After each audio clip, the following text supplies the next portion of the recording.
What's good? What's good? What's good? What's happening, y'all? It is Wednesday at 6 o'clock, and I know it's not our normal time. And I know we got our loyal listener in the building, WWE guys. Shout out to you, baby. But we're starting a new show. As you know, this is the Cowboy Up Network. We got the Fat Boys podcast. We got conversations with Chris. Obviously, you know about us on Tuesday nights with the Cowboy Up podcast. But I am here to introduce you all to Retrofit Sports, baby. Yeah, we were wondering about the name change yesterday, this, that, and the third, but sometimes when opportunity strikes and your cousin annoys you enough, you end up on a podcast with them. So we decided to take our daily talks of gambling and lines and parlays and all the bullshit, and we're here to bring it all right to you so you can join in on the festivities and make some freaking money. Buzz, what's up, baby? Welcome to the party. Glad you're here. And I say all that to say this. I want to introduce you boys to my cousin, OP Sweets, over here to my left. This man knows his sports. He knows his gambling. He knows his money lines. He knows when to parlay, when to go straight. This man knows the numbers better than anybody else that I know. And he brings you the history, which with some crazy facts. This boy pulls out names out of his ass that I haven't even heard of and shit. And I'm like, where the hell did you come up with this? I thought I knew some shit, but I got introduced to the man who really knows some shit. P Sweet, what's happening, baby? What's up? What's up? It's been a long time coming, so we're finally here. I'm excited for it. We got some pretty quality guests for our first show. I think we're coming in hot. This man brought some heavy hitters for y'all today, man. Yeah. He brought some heavy hitters for y'all. We got one of the best baseball college handicappers in the world, baby. He knows his stuff. He's put some winners together. We got Johnny V joining us later on today. And then we got Billy McFarland, which we're going to get into Billy McFarland and tell y'all a little bit more about Billy. But some of you've probably already heard of this man, but this man's going to join in on the fun. But Sweets, you got to explain the costume, my brother. You got to tell these people what the fuck is going on with your Ghost Man costume from the Ghostbusters. You got to explain the craziness right now. They got to understand what the fuck is going on. It's just something that started in 2019 and just something I've been doing. It started in Starkville, Mississippi, and it's just a thing that I've done ever since then. It's just my thing. Anyone can talk about sports, It's not enough to talk about sports. So, we gotta get a little theatric with things. And when you stay with the classics, you're always gonna win. So hey, and this man knows his classics. I'm gonna tell you right now, this man does know his classics. He knows some old school players. He gonna pull some shit out of his hat every now and again. So you never know what's coming from this motherfucker. But I gotta go back to Starksville because that was an epic day for me. Because number one, I'm a Texas fan. Obviously, you a K-State alum. Fucking Wildcats. You motherfuckers always give us trouble. But you talked me into going to this game in Stark, Vegas. And it was the first game I'd ever gone to in college that it wasn't my team. You know what I'm saying? I'm not going to see anybody else play. I'm going to see the Longhorns play. But I got an opportunity to go to Mississippi with you. And this man we are front row, 50-yard line. And this man is kicking it in his Ghost Man outfit. I'm telling you right now, we got on TV a couple times. That shit was crazy. Every time I see this man, it is hot. And it's not cold. It is hot as shit in Mississippi. This man is just sweating it out in this Ghost Man outfit. And where'd you come up with the idea, man? What put this in your mind to do this? It's just a very recognizable thing. And it elicits a response from people, and it's like a nostalgic type of thing. And man, it's just sports. You shouldn't take it that seriously. Like I said, anyone can talk about sports, but you shouldn't take it super seriously. So take it from the Marshmallow Man. That's what's up.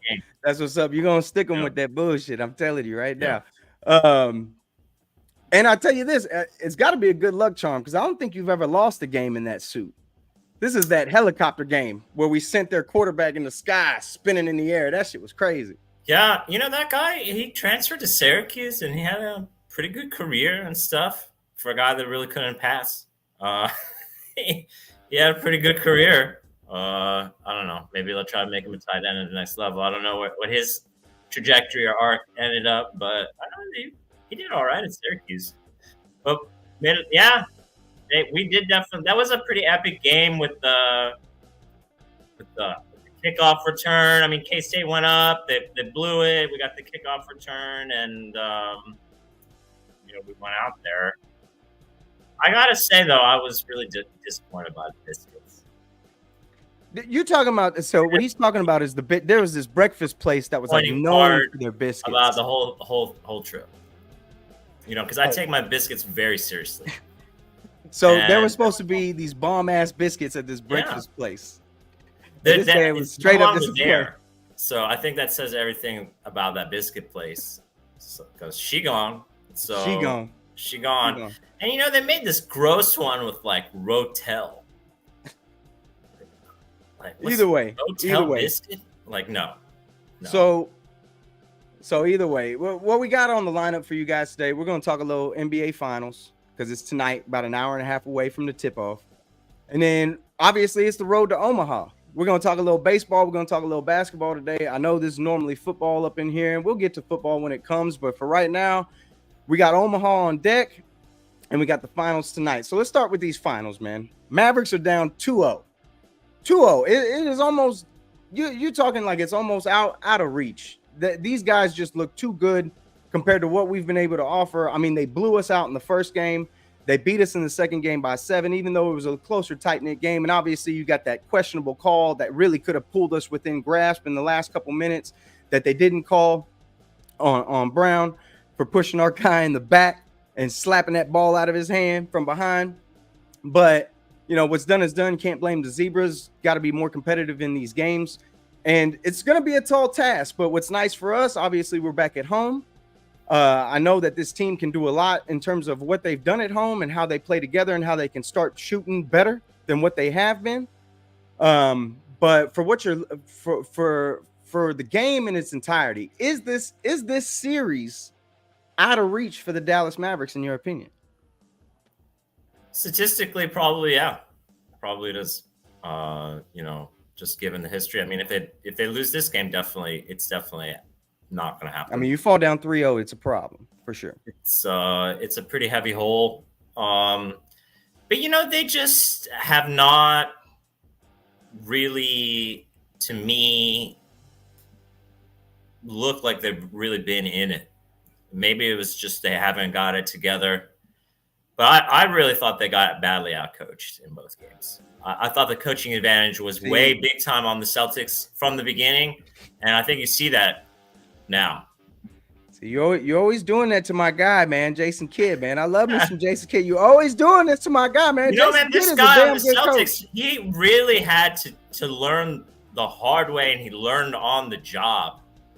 And I'm not saying that the experience isn't there on the other side, on the other bench, and I'm not really trying to take anything away, but I really think clearly the better coach is on the Celtics bench. And I think that's really come out. That's why they're up 2-0. So, I guess these are fighting words. I don't want to start a fight, but these are fighting words. So, if they really fall down 3-0, then how are you going to say that I'm wrong?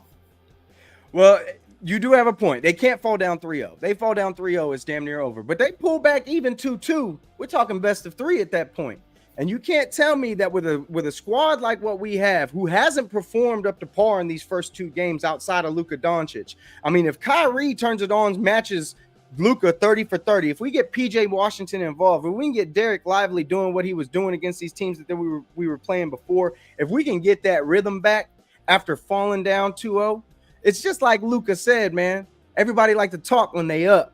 And then before you know it, that Slovenian nightmare is coming for your ass, baby. To be honest with you, man, I think that the Mavericks came into this like flat. They gave the GM an extension, right? They had maybe crowned themselves like a little early, I will say they definitely played the better teams to get here. Whether that put Miles, took gas out of the tank. They were beat up pretty much the whole way through here, right? I mean, Doncic is supposed to be game time decision. We know he's going to play. So but at what capacity? And honestly, Now, Porzingis, defensively, even when he's 100%, he's not an all NBA defender. So that's a big thing. Is going to be the matchups all over tonight. Who's going to continue to exploit matchups, and who's going to step up in the absence of other people? Because KP, I don't think is going to play. Maybe he is. I kind of doubt it, though. I don't think that he is. I think he's ruled out. Ruled out. I'm almost positive he's like officially ruled out of the game. Porzingis will not play tonight. He did travel though, but he's not going to play tonight. I would assume he's going to be good for Game 4 on I think it's Friday. So I mean, really, just it's going to be more minutes for probably Horford for the bulk of it. I mean, they have some other backup guys. I don't think they're going to take up a huge. Maybe they'll get a bounce of 4 minutes, 5 minutes. I don't think probably those other guys deeper in the rotation are really going to see it. And I'll tell you why, because Horford in all of these series is like pretty consistent, but then out of nowhere, he'll have a big 20-point game. And who knows if that's tonight, because it's coming for sure. Consistently, he's had a big game in one of the series games throughout here. You know, he finds some, I don't know, drinks some creatine shake, old man muscle, and he gets it done for one game out of the series. And then the rest is really super consistent. So we'll see. Because when people go in and out of rotation, sometimes there's a game or two where you can get by, right? Because the first 2 games were different with KP, and now it's a different story without him. So it's going to be a new game plan. I mean, not necessarily a new game plan, but a tweaking, more of a chess style match. And I personally think it favors the Celtics. I mean, the Celtics have been one of the best teams in basketball for the last few years. It does feel like it's just time for them to win a chip. It does feel like it's that time. And the fact is, you're right. When it comes to matchups getting here, we had the way harder road. I mean, you go from the Clippers, who we've lost to in the past, in all the times that we've matched up with them. And dropped game 1. And drop game one. We dropped game 1 and we dropped game 1 in that series and in the series against the Thunder, and obviously this one. So this isn't a spot that we're not uncommon with being in, and the fact is we can handle adversity, I think, better than most, just based on the history of even these playoff series that we've been in. The Thunder weren't an easy pushover game for us to get through, and we all saw what the T-Wolves did to the Nuggets, even though we handled them in a gentleman's sweep. But we've faced the hardest side of this bracket by far. I mean, you look at the other side. These guys went through the Cavs without Donovan Mitchell. These guys went through oh my goodness, they went through I'm forgetting the first matchup now. It's the Heat. They hit Heat, no Jimmy Butler. And then the Pacers without their best player. So it's just like, I don't even understand how you can compare the roads for sure. I mean, there's no question that they've definitely had the easier side of the bracket, but they've also come in obviously fresher. It has definitely helped them in terms of how they look against us, because even though we took care of business against the T-Wolves and got ourselves that extra rest, it hasn't shown in these first 2 games. And all that I can really hope for is that Kyrie matches the energy of Luka Doncic. If they can start putting up the 60-point numbers of, with combined numbers for this roster, they can definitely steal a game or two. I do have, the Maverick in me is saying we win this in 7 games. I believe that we can do it, but the gambler in me is probably thinking Celtics in 6. With everything that comes with them as a whole, as an entire team, they are better than us in certain areas where it's just hard to match up with. And obviously we get some help with Porzingis out tonight, but they still got to handle business underneath. And hopefully it sparks something up in Derek Lively so that he can get some reps against some of these other guys and then, worry about Porzingis when he comes back. But the line tonight, he's going to come back. I don't think you can come back from this type of tendon injury or just the it's the finals. About it. We're so grandstanding. I don't think that. What could you possibly do to make a tendon on a body that size, like freak injury type of thing? I think the timetable to fully heal from something like this is like months, 3 months, something like that, 4 months. So, I mean, what are you going to do? You're going to find Mr. Miyagi? I don't think so. Danielson. That's not going to happen. He's not coming back. That's just not going to happen. So they're going to have to just work around it. But here's the thing: he wasn't really there anyway. It was a bonus. That's what I'm saying. It was a chess piece they threw in there. That when he was out on the floor, his metrics like plus minus were absurd. Like they didn't have any answer for it. But here's the thing about the Dallas Mavericks: they really were supposed to matchup wise not have an answer for a lot of the teams they played to get here. It's a true story. Really, Minnesota was probably like on paper really a nightmare matchup, and they took care of them. All the games there were really close to one possession, like tonight. So I mean, I think the initial spread was what? It was under a one possession spread, whether that was 1.5 or 2.5 or whatever. But I think currently it's 3.5. Has it moved up that much? It opened at 2 possession favorite, home favorite. What? It moved up. It moved up from 1. I didn't realize it opened at 1.5. I only saw 3.5. They had like a pre-number, like before you could do it, type of deal thing. But I think the opening number is like 2.5. But it's 3.5 now. I mean, it's one possession. I'm saying it's under. Yeah. It was under one possession, and now you're over one possession. Either way. So you got a 2 possession home favorite, and I don't think any of these games have gone over the total. Because honestly, Kyrie Irving has been very super average.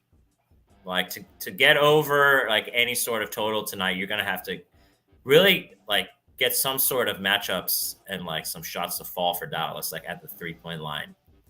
Like I think they're gonna have to spread it around a little bit more than expecting just Doncic to take it to the basket. Especially if Irving's not going to score any. I mean, he's been really average, like super average. I mean, he's got to get some sort of bounce at home. You got to figure this is the max effort, best effort that you're going to get. Yeah, from the Dallas Mavericks. It's going to be an uphill battle. And if you're going to bet whatever props of theirs, like this is their shot to go over. Some of these guys are like, just make one and you're going to cover. It's like half a 3-pointer made. You know. I mean, at what price that is right now, who knows? But like those are the type of props. Like we could take a look here. I gotta figure they're gonna go over like a lot of them. Like Cleaver is plus 105 just to make one 3-pointer. You gotta figure he's probably gonna get a look. He's gonna get one. He'll get a couple maybe. Irving is 2.5, and it's minus 120. On made threes? Yeah. That's a good overplay today, man. Kyrie's a good player under pressure. I think Kyrie can handle pressure better than most players, and this could be that night where it's like, hey, I'm still Kyrie Irving. PJ Washington is minus 190 for 1.5. I mean, to make 2. I mean, he's favored to make 2. I mean, that's a really biggest favorite of any of these props to like make it. I mean, Tatum is 2.5. He's minus 166. Doncic is 3.5. He's minus 150. I mean, 190. Oh, wait, there's another one. Derek Jones is minus 220 to go over 1. That's like when you're at that kind of number, like that's just a prop, like in a parlay at that point. Like if you wanted to parlay like Kleber, Washington, whoever you were inclined, like of those things that we said, I mean, you would get a probably pretty decent payout on that. But I mean, as a straight bet, I wouldn't want to bet at minus 220 for him to go over. I mean, even though that's such an absurd thing, because oftentimes when something is like this low of a hanging fruit, it just doesn't turn out to be an apple that you want to eat. And it's not really worth the risk. So we got somebody in the waiting room, and we've been waiting on him for a minute, so it's good to have him here. Ladies and gentlemen, Billy Mother-Lovin' McFarland, man. What's up, guys? What's going on? Good evening. Good evening. What's up? What is good, man? What is good? Who is Omid's cousin? I am. You are? Okay, cool. Heard a lot about you. That's what's up, man. I appreciate it. And honestly, man, I did some digging on you because my cousin was like, hey, man, you ever heard of Billy McFarland? And I was like, no, I can't say that I know who Billy McFarland is. And then I looked your ass up. Congratulations on that fight, man. That was right here in my neck of the woods. That's impressive as shit. You took a couple years off. Obviously, we'll get into that if you want to, but this man just knocked out a dude that was talking straight cash ass shit to him in a Muay Thai fight. And bro, I want to get into it because I respect the shit out of anybody who get in the ring and fight. So I want to get into this, man. How was that? Let's do it. First fight ever. I think win or lose, top 10 life experience. Kind of a fucking wild moment. Huge fan of the UFC, of Muay Thai, MMA, and like all martial arts. So got to live out a childhood dream by stepping into the pit in front of, I think, 15 million people watched it, 2 weeks ago. So that's kind of fucking insane. That was crazy, man. And he was talking some shit to you, man. He was talking some shit to you, talking about he was gonna win that fight for your victims and send them all the money and this, that, and the other, which I heard. I don't know if it's true or not. Obviously, you're here to tell me, but I heard you're actually going to do that anyway. Yeah, so I guess starting with the fight, every day during the fight week, all the press conferences, the weigh-ins, like this guy is yelling, screaming, pushing, like, you know, it kind of came out like this road rage warrior, and definitely a wild experience. He's a big dude, but pretty cool to step in there. Yeah, so doing it all for a good cause, right? Not sure how familiar you guys are with my background, but I did the Fire Festival 7 years ago and working on doing Fire 2 now as a way to, one, execute that vision, but two, to pay people back that I owe. And this fight was a small step towards that and like literally fighting to pay people back. So win or lose, it was cool, but got a knockout bonus that I'm giving all back to everybody. Yeah, thank you. Got to beat the guy who's talking a lot of smack. So that's great. Got a little win. That's great. And look, I don't know how familiar the audience is with Muay Thai, but Muay Thai is like kickboxing on steroids. These guys hardly throw punches. Like the way you guys can throw kicks in Muay Thai is absolutely insane. Like I've literally seen two dudes standing nose to nose, and then all of a sudden foot come flying in the air and uppercut somebody with that shit. I'm like, God damn, man, that's ridiculous. I mean, it's insane. And the what it takes to get into that ring. The weight management, the training, the ability to go for that long, 2-3 minute rounds. You know what? Most fights in the street don't last but 30 seconds.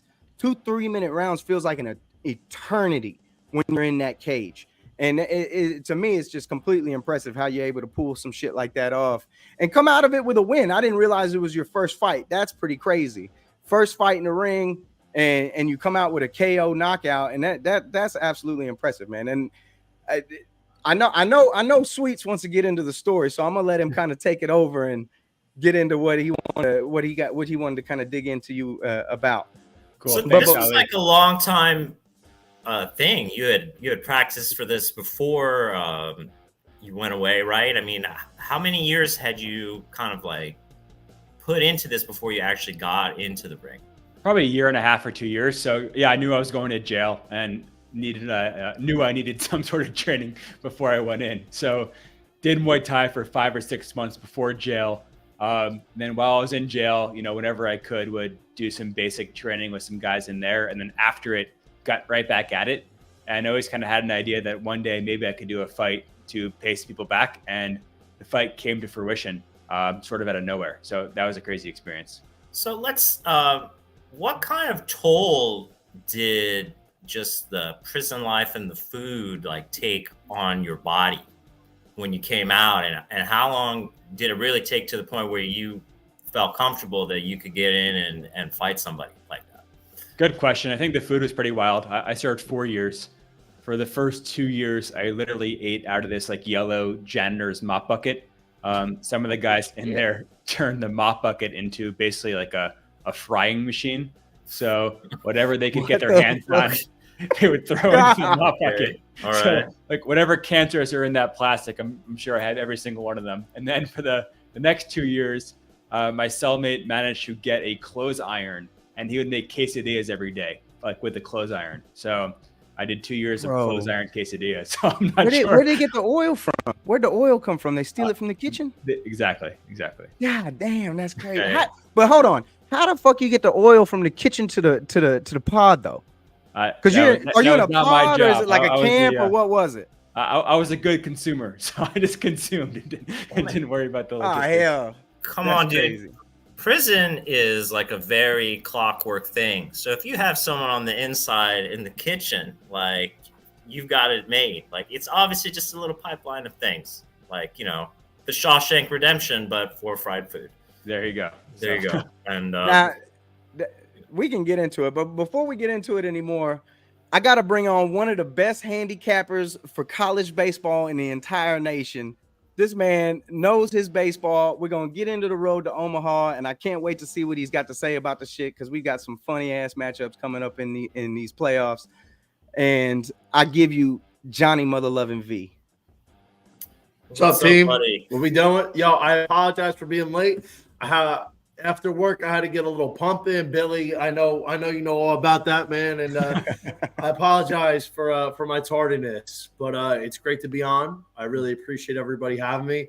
Billy, we got a little bit in common. I know you're from Short Hills. I'm from North Caldwell. Oh, nice. So I got some people out there in North Jersey along with you. You look like a baseball player. Is that accurate? Once upon a time, bro. I mean, I'm old now. I'm washed. Okay. You know how it is. He on that slow pitch softball now. That's where he at now. What high school did you go to, Bill? I went to a school called Pingree in like. Oh, you went to Pingree? Yeah. Yeah. I went to Seton Hall. Okay, nice. Yeah, small world. Yeah. I was like, because when I saw you on, because I kind of wanted to ask you a couple questions. When I saw you on Fire Festival, I was like, yo, why does this kid look so familiar? I feel like I know him from high school. How old are you? I'm 32, so I graduated high school in 2010. All right, so I'm 30. I graduated in 12. Okay. So, yeah, so I was like, oh shit, small world. This kid looks familiar. Yeah, how'd you get hooked up with Ja Rule? I apologize for hijacking the stage. I'm a little late. No problem. So I had a company before Fire called Magnesis, and I was attempting to build this black card for young kids in the city. I was like 21, 22 at the time. And we were booking a lot of music artists to give private concerts as one of the perks for our customers. And he was one of the 24 artists that we booked, and kind of just got along through that. And that's how we met initially. I don't know if you saw the Inventing Anna with Julia Gardner playing Anna Delvey, and somebody was playing you, and you were talking about the Fire Festival, and she was, her character was like, no, I don't think so. Did you actually meet her and talk to her about that in real life?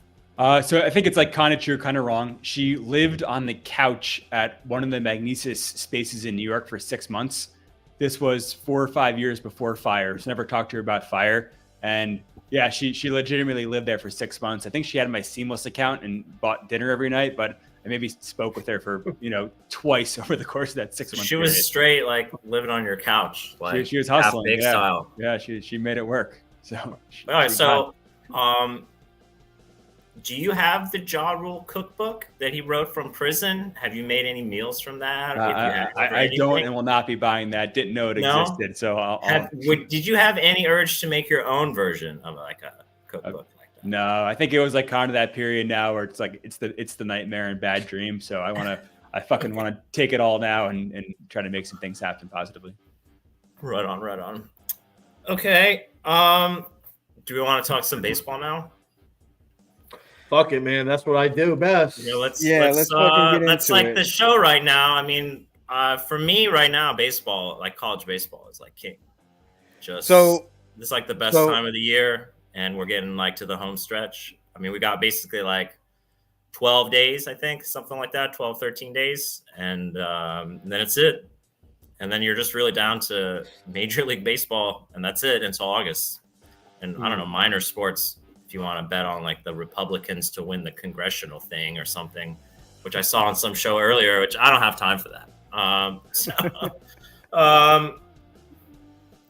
know that I definitely have snagged some good numbers on NC State. I got it 30-1 before they beat Georgia in Game 3, and we got these guys down 11. And I think it would be smart to take out a ticket on Florida.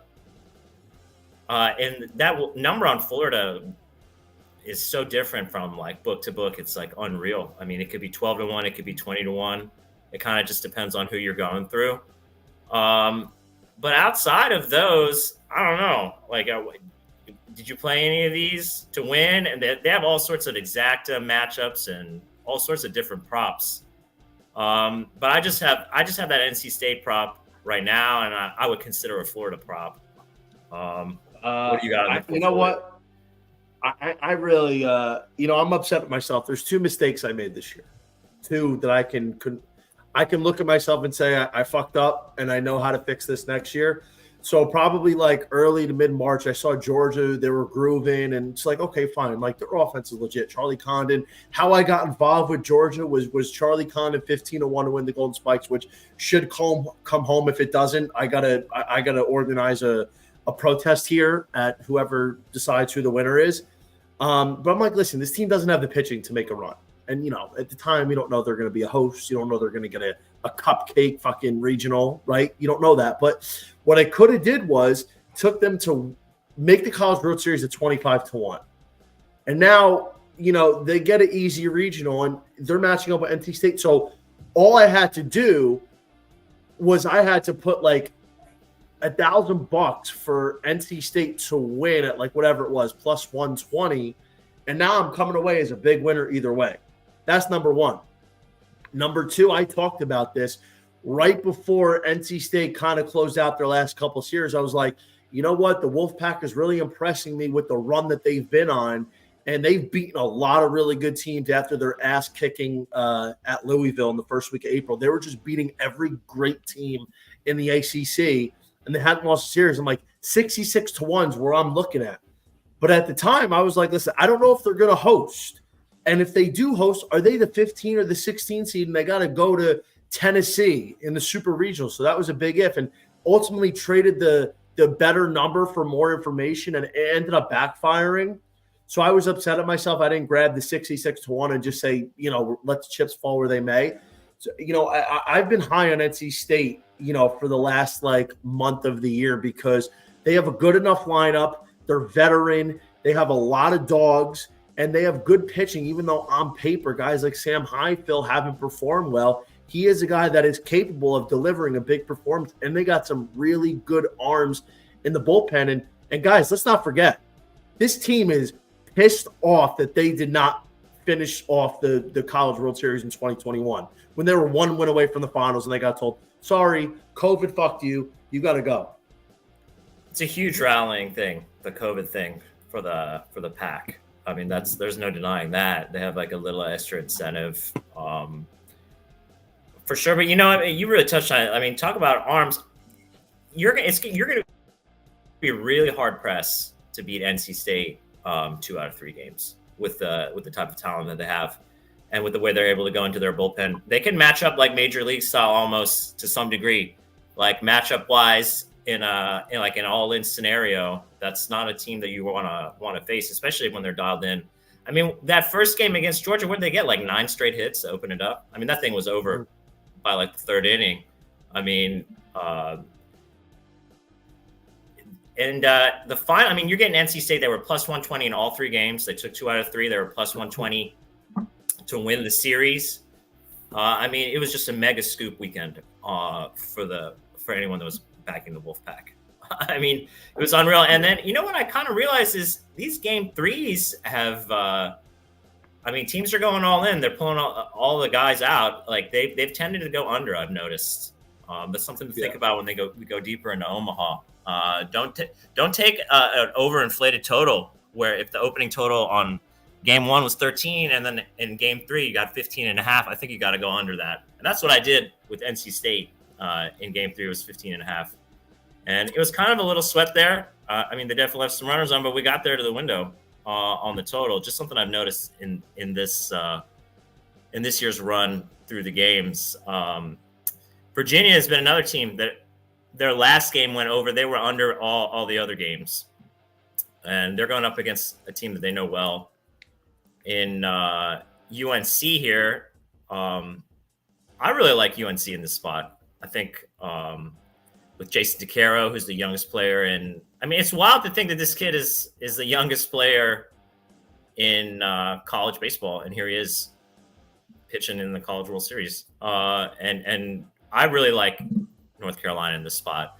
I think outside of Charlottesville is a huge home field advantage for Virginia. And I just don't think it's going to carry over here.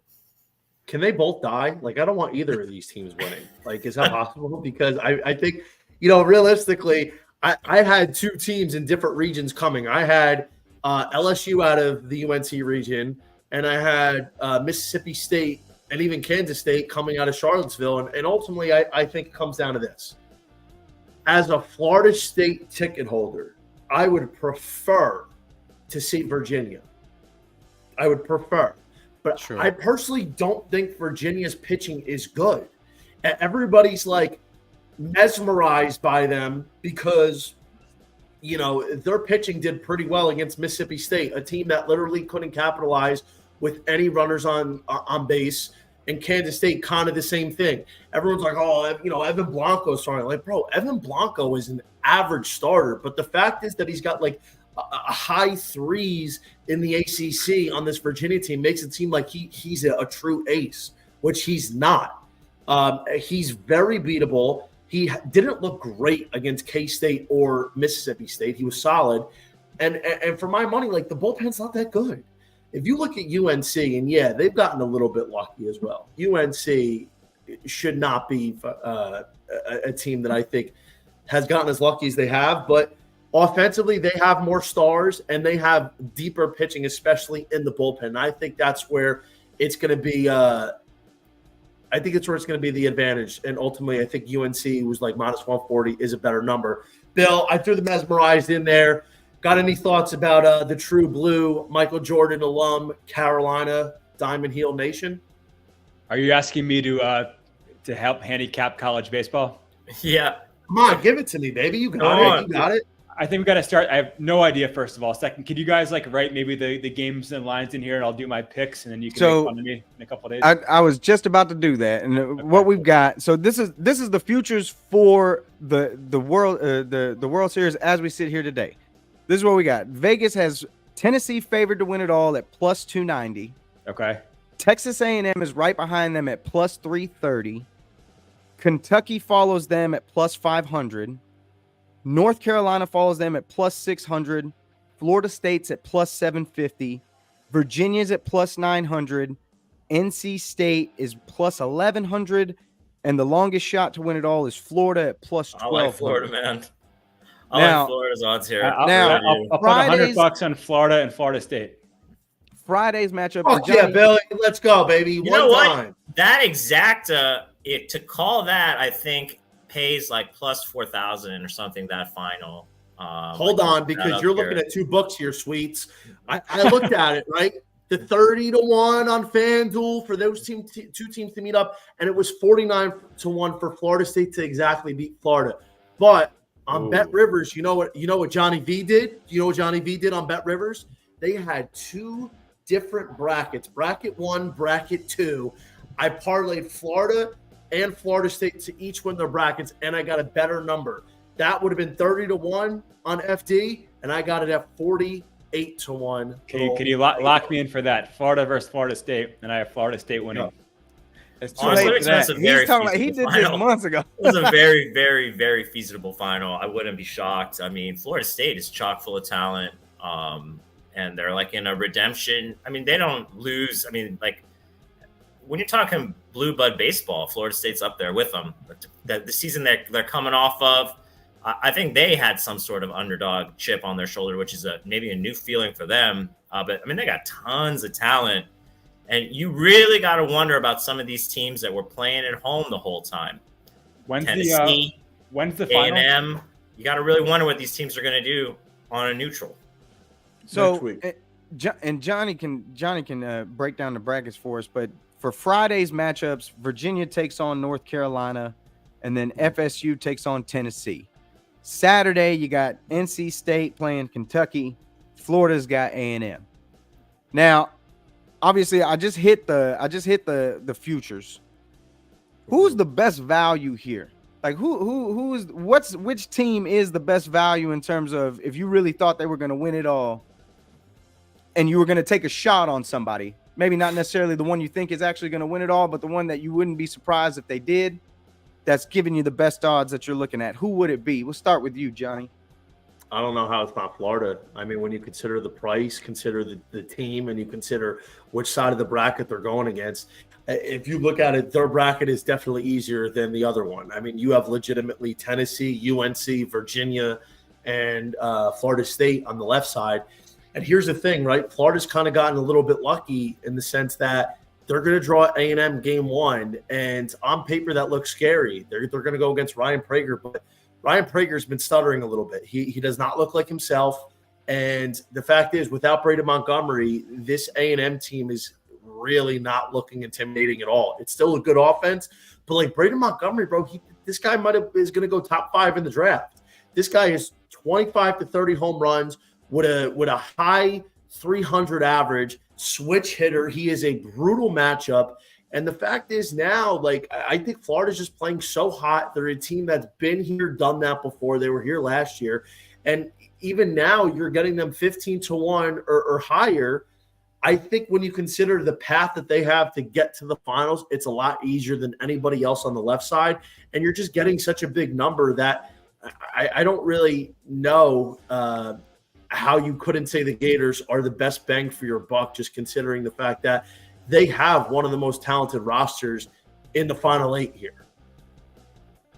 Sweets, what you got? What you think? The narrative is like such a classic college narrative when you're talking about Florida here. Like, in the battle of the world against Florida, Florida has been winning, right? Florida shouldn't have gotten in here. It's just such a classic college motivational put on the chalkboard. Everyone says we didn't do it. We're not good enough. I mean, I don't think anyone really said that they didn't have the talent, right? I'm not going to say they never had the talent. They didn't have the resume. Like, really, that's just the honest to God truth of what it was. You had a really poor resume. No one said that you didn't have the talent, right? So now they've spun that they're saying we suck. We're going to show them, like, right? Which they don't. I mean, they definitely have the talent, and now they have the motivation, and they're playing with the most urgency. They're almost like a snowballing, like, type juggernaut thing. I really thought that if they lost that game to Clemson in 13, that they wouldn't have anything left on their staff, right? Because they went 5 games the week before. They were the only team that had to go 5 games to make it. And I thought at that point, if they had lost to Clemson, it would have been over. But they didn't, right? And they're going to go in there full strength. And for me, the most bang is Florida. I mean, the narrative meets it. Like, such a college classic narrative. It's us against the world, and we're going to show them. I mean, they really do have the talent, and it's coming together at the right time. And motivation in college is just a hell of a thing. It's different than pros, you know. The mentality is different, and the setting is different. And they've been doing it away from home. It doesn't matter. I mean, they went into Oklahoma State, which I feel like at this point it's like a home field disadvantage for Oklahoma State, which is unreal. So they went in there and took care of them, and then they went in here, and they did it in a real. I mean, I went and attended the K-State Clemson game. I went into that stadium, which, by the way, is a dry stadium. I don't know if you guys know that or not. Where? Clemson. Wow. It's a dry stadium. They don't have alcohol. Good. They deserve the fucking I can't believe they're made a program like that. They don't have alcohol in their stadium. Wow. They don't have alcohol. alcohol. So close. There, and, you know, their crowd, that was the first time maybe all season where their crowd was like on pins and needles. Right? At that K-State game, they weren't really on pins and needles. Like, and you could feel there was something in the air where they were, you know, concerned. And it got away from them. And Florida just like took that mojo. I mean, I feel like Florida's coming in here just house money. Shouldn't really use that phrase, but I mean, that's what it feels like almost. And all right, so real quick, outside of that, I'd say NC State. Real quick then, because I want to get back into Billy's. I want to get into Billy's shit a little bit more here as we get going too, because I know, Billy, I'm with you. I watch Texas Longhorn baseball. Outside of that, I'd be lying to you if I told you I knew a whole hell of a lot about these teams. These two are the fucking experts. So we'll let them win. So, but this is what I want to know, because this is what we're here for, and I got to hear this, because obviously you both are hot on Florida. I like Florida as well. I think their bats have come heavy in these last few games, and it's just like these dudes just refuse to lose. So I get the momentum swing with Florida, and the fact that you got to come into this thing hot. Record doesn't always necessarily mean everything in this. When you're coming in hot at the end of the season in baseball, it's definitely one of those things you take a swing on. But if you had to give me 2 more that you were sprinkling money on for the futures to win this whole thing outside of Florida, who wins? Johnny, I'll start with you. Florida fucking State better win. Otherwise, I'm going to go into a conniption because, here's the thing, right? Even though Florida State's got big, bad Tennessee, #1 overall, it already is kind of coming out that Link Jarrett, the head coach, the architect of the 2022 Notre Dame team that went into Tennessee in the Super Regionals and knocked off the #1 volunteer team, he said he's coming out here and it looks like he's starting Jamie Arnold, the best pitcher remaining in the tournament, the guy who's going to be the #1 pitcher off the board next year, most likely, top 10, maybe top 5 pick, the next Chris Sale. That is huge. And I've been talking about all year kind of this Tennessee versus lefty things. And, listen, the numbers aren't going to support my theory. And they did beat up some of the lefties Evansville had. But, other than Hagen Smith, I don't think there's a better lefty in the sport of college baseball than Jamie Arnold. And the fact is, Tennessee is used to this bam box wiffle ball park in Knoxville that hits a ton of home runs. And it's not just the distance in Omaha, but it's the wind. The wind blows in, and it just makes the ball die in the outfield. So I think that's going to be a big factor. And you know what, man? I just think Florida State is due. And if Jamie Arnold can get them past game 1, they're going to get the winner of UVA, UNC, and Carson Dorsey has pitched well enough. So if he can get them 2-0, they have to win one more game, and then they're in the finals. And then when you're throwing Dorsey, who's been lights out, and Arnold 1-2, I feel really good about it. And their offense is unreal, guys. Their offense has Cam Smith and James Tibbs, 2 guys who are going to be top half of the first round draft picks this summer. Tibbs, ACC Player of the Year, and they're doing it for their late, great head coach, Mike Martin. This is for Coach Martin. I think Florida State's going to get it done. I'm holding a big ticket on them. Do it for Johnny V one time, too. To do it for me. I got really hurt last year at Wake Forest, so do it for me. Florida State, it's all up to you, baby. You got another one, or is it just you got Florida State? Yeah, you know what, man? I'm one from each side. I'm not trying to fucking get involved here with anybody else. Ride or die, those 2 teams, baby.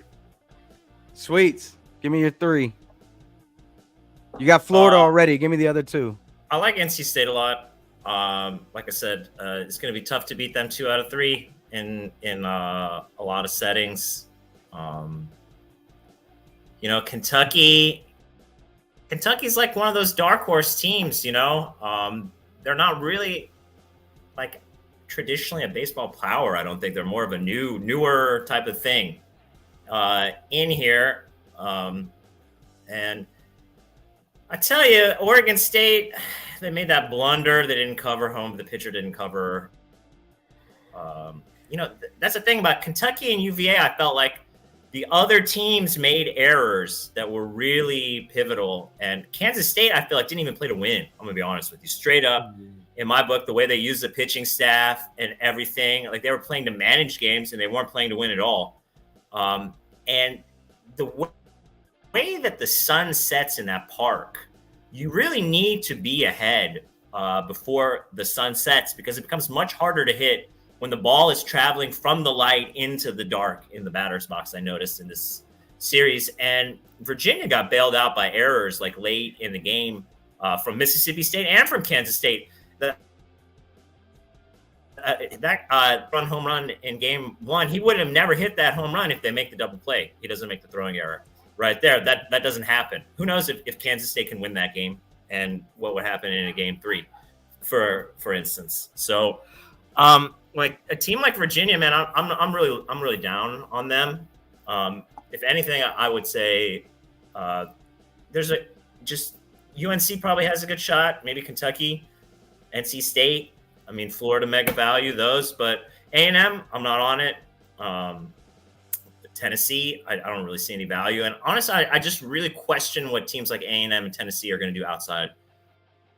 They were at home this whole time, and I really question what's going to carry for them when you don't have Rocky Top playing every 30 seconds, for instance. It might not just be the same. So this is where it stands. My cousin with his scatterbrained ass sometimes, I swear. You got a few.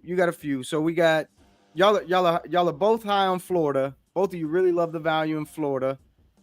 My Johnny V is adamant Florida State. If it's not Florida, it's Florida State. And obviously with Sweets, you got some value here with North Carolina, Kentucky, and NC State. These all pay out plus 500 or more, and it's definitely a nice little thing for you to sprinkle on some stuff if you're trying to bet some future on these baseball things. Let's get back to. I'm trying to get back to Billy real quick. We've done the Omaha thing. We're good on the college baseball. We're good on the Omaha for right now. We talk for what we have. We don't really have run lines or totals or anything. Let me get back on this Billy thing real quick. And Johnny, I don't know if you're aware or not, but this man just had a fight a couple weeks ago or a few weeks ago in some Muay Thai. And I know we talked about the fight, and I know you knocked him out and you won that fight, which was a hell of a thing. But I'm curious, man, what did it take in terms of preparation to get ready for that fight? What did you have to? Why didn't you guys bet on me? That's what I'm upset about. I'd be lying to you if I told you I knew you had a fight a couple weeks ago. I'd be lying if I told you. I'm not gonna lie to you. Good picks. I'm surprised you didn't know about this one. Listen, I'll tell you what. You let me know what your next fight is. I'm gonna hammer the shit out of your I'll give you a thumbs up if I'm feeling. I'm gonna tell you what though. I'm gonna tell you what. If you're bigger than like minus 175, I'm not betting it. I want you to be a dog, like plus 250. Wait, are you saying that your fight was lined? You had a lined fight? It was lined. You were like a favorite. I was the underdog or something. Yes. Oh, you paid out. Listen, I need you.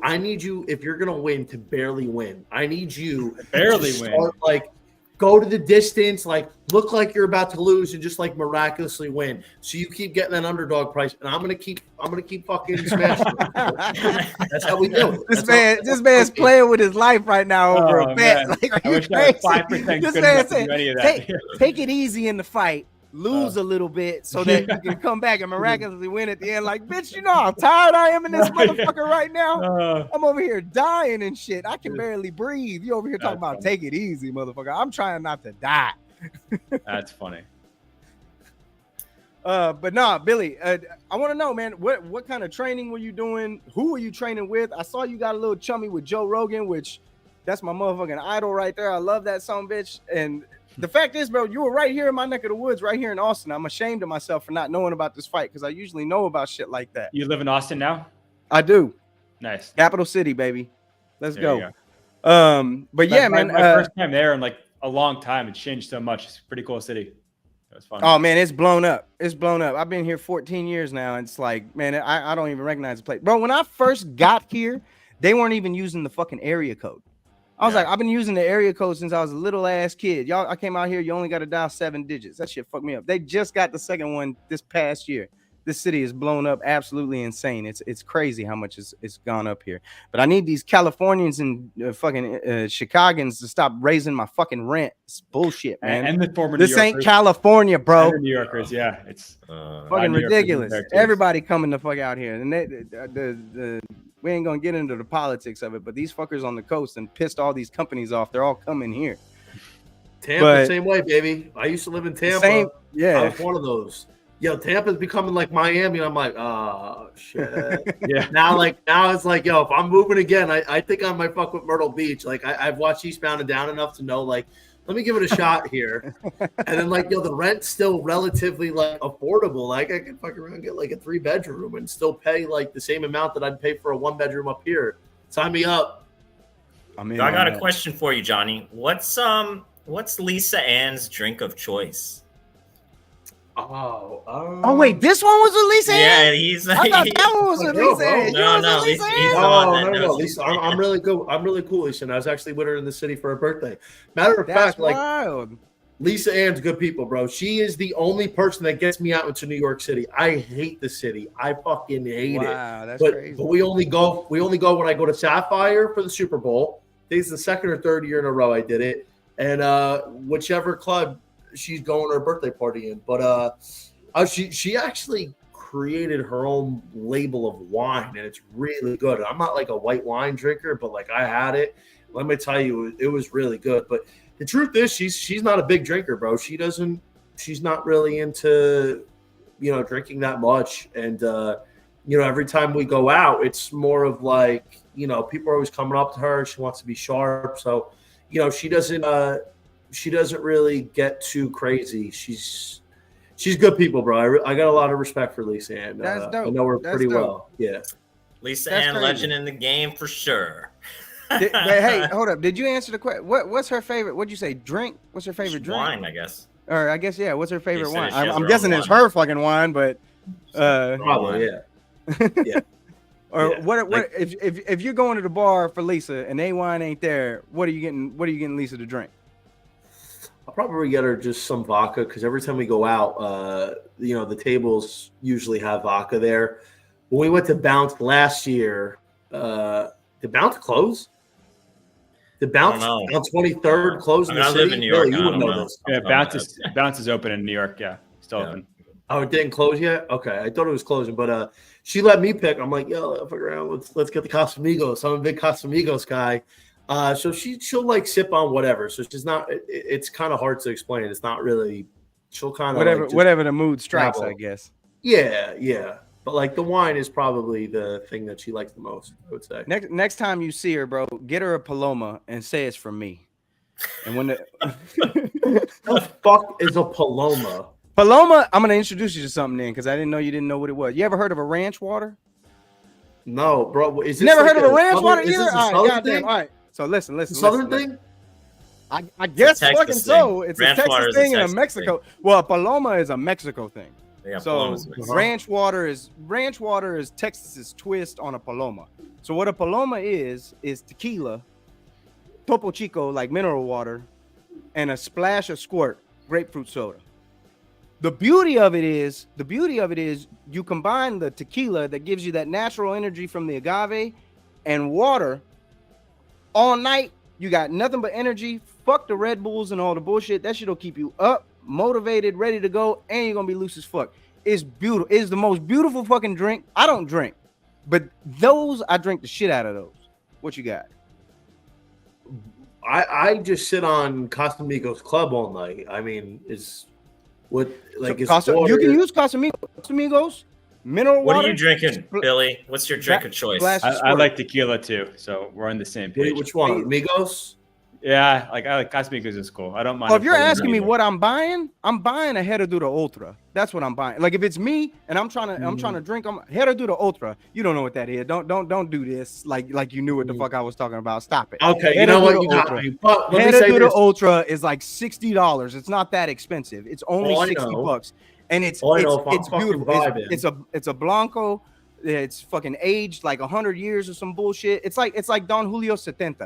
The Don Julio 70. I'm sorry, a bunch of white folks in the room. I apologize. 42. I know. I speak Spanish, bro. I speak Spanish for 11 years. Let me tell you something. The real drink.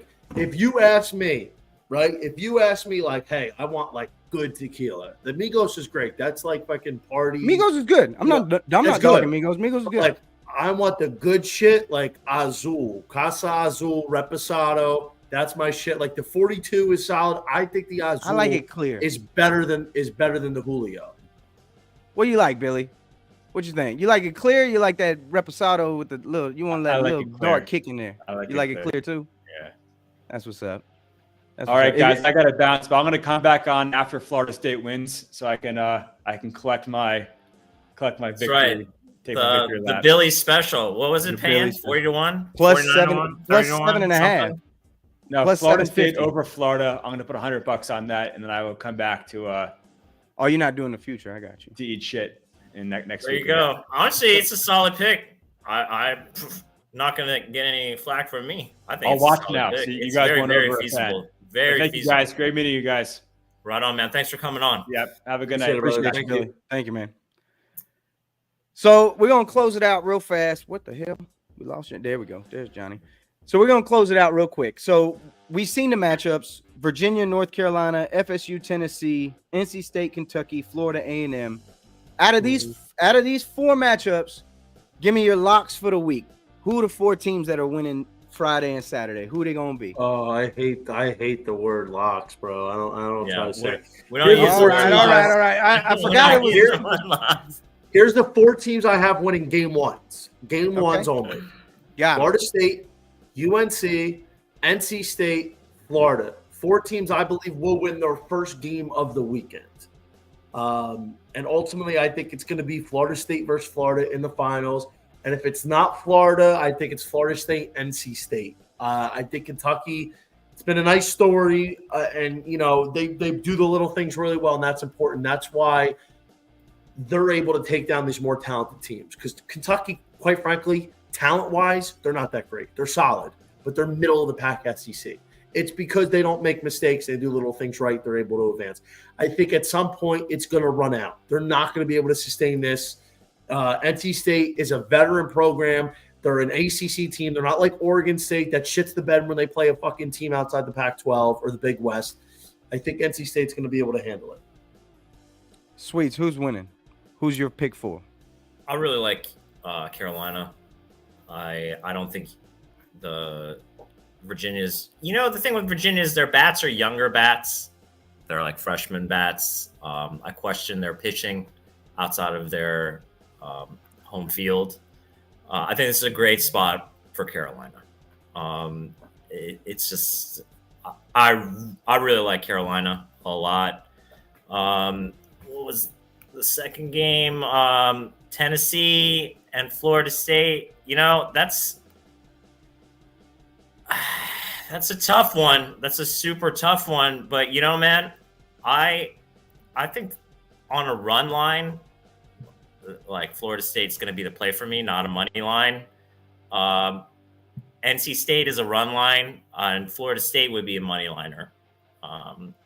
You mean Florida? Florida would be a money liner. Oh, sorry, yeah, Florida would be a money line. NC State, to me, I'm being conservative, saying that I would play their run line. I mean, I think they're going to win, but I would rather pocket the runs in that situation. And I also feel like Florida State's like a really strong call to win, but I feel like it would be much safer just to pocket some runs. And the totals, a 2 p.m. game, I would be inclined to play over. 7 p.m. game, I would not. I would think about playing early games over only or nothing, and the later games under or nothing. It's just like something that I've noticed, but we don't have these. So it's just kind of an educated guess thing on my part on those for Friday. Nice. Yeah. All right. Well, shit, fellas, we have hit just over an hour. Johnny V, I really appreciate you coming on, man. It's a hell of a time with you. Tell the people where they can find you, though. Of course, man. Follow me on Twitter at _JohnnyVTV. Catch me writing for RotoWire. And you can also catch me on my podcast, Breaking Bet. Sweets knows a little bit about that. I'm going to be putting out a new episode next Thursday, but I'm going to give everybody the heads up on where they can watch it as we get ready to go a little bit deeper into the College World Series first round, man. Very excited for it. And I love this time of year. I really do, but I'm excited for it to be over because, it consumes my life. I want to go down the shore. I want to kick back for a month or two in the summer and just kind of get ready as we get into football season. I mean, my sentiments exactly, man. I'm definitely looking forward to just having some time off. I'm really not going to really mess with much until August. I'm definitely going to take some time off. But I've really enjoyed this. This has probably been my best season against the number for college baseball ever. I've had a great run, a really great tournament. And I've talked to so many people out there. And it's been great, just meeting people, talking with people on X, Twitter, whatever, just like this. It's like a little community. We're definitely growing the game. This is like a second March Madness, and it's I think just an undervalued thing here with college baseball. And once you get into it, you're not going to give it up. It's just a great game. And it's like I said, it's like an opportunity for a second March Madness. It's a little bit different format, but the pageantry, the history, the rivalry was there. I mean, right now we're talking about an all ACC, all SEC final. That hasn't happened since 1948 when George Bush played first base for Yale. I mean, think about that. Damn. President 41, not the one that's alive, his dad. So that guy's not even alive anymore, which is wild to me. So, it's a special time of year, and that's what college sports is about. Teams like Florida is not really a pro thing. You're not going to see that in the pros, and you're not going to really see these bigger, Darth Vader type of teams stub their toes. I mean, the team in Evansville's spot had never beaten an overall number one as a 4. They were 0-30. Think about that. That was the first time a 4 had ever beaten an overall number one. So like that's the type of stuff that's been going on, and that type of stuff really only happens in college. And like I said, once you get into it, it's not something you're gonna give up. And at the same time, it's gonna be great when it's over. And it's been a great season. All right, fellas, that brings us to our close. First and foremost, I want to give a huge shout out to my man Dallas Cowboy Chris for doing the monitors and bringing up the screens and hitting all that up, man. Appreciate you big time. That was huge. Johnny V, obviously appreciate you joining us. Sweets, until next week, baby, we will be back with more Retrofit Sports, bringing you the bullshit, and we'll come back to you with the results to see how this thing turns out. Y'all have a good fucking night, man. Peace.